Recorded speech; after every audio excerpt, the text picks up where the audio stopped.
What a way to attract new people to this profession, by the way. I mean, this could be like a game changer if we really start to get peers and firm owners and those that are influencing the up and coming people coming out of accounting and finance schools. Like, what a way to start them out the gate like this. It could be pretty powerful for the future of tax and accounting. Okay, so you reduce their workload, you're saying by potentially 40 hours, if not more. Can you share a real life example? Because I want to hear this. I want to hear how you went in and did this, because that's powerful. Yeah, so I have lots of examples of people who have gone from what they say completely stupid hours. They say things like, my stress level was at DEFCON 10. Turns out DEFCON only goes to 5.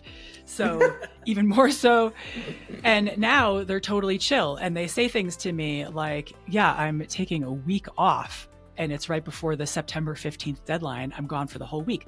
Or they say, it's tax season and I'm going on a cruise. I'll be in the Caribbean totally offline for 10 days.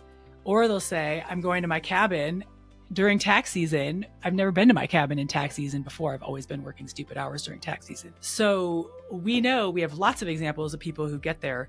And the story usually sounds like I'm buried under a pile of work. I go to the office on Monday, I work 10-hour days, I come home, and then on Saturday, I get my work done and I clean up on Sunday and I just repeat.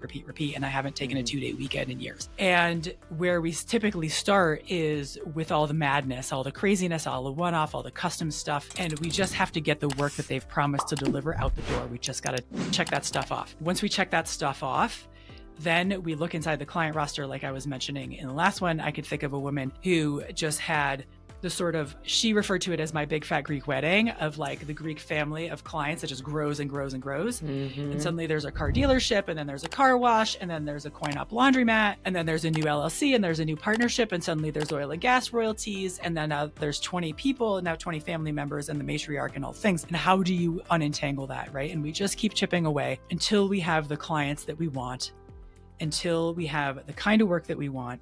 And now I think of this client in particular, she's niched into restaurants, which everybody says is like, I would never niche into restaurants. That's crazy. But she's got restaurants in her blood. She knows it inside and out. That's who she works with.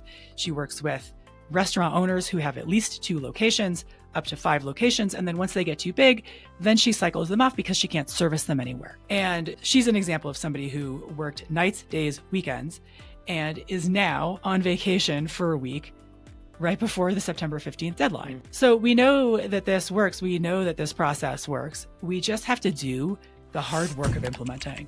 And what feels like emotional work, and I know that we're in the land of CPAs and accountants, and we like to pretend like we don't have emotions and we're logical, but we know that's not true because everybody feels bad about firing their little old ladies. So we've got to do what feels like the difficult emotional work of making decisions about the legacy clients on our roster and increasing prices and sometimes feeling bad about it until we love our businesses again and until we have the business that we want to have and we know that this is imminently doable when we just buckle down and make the decisions.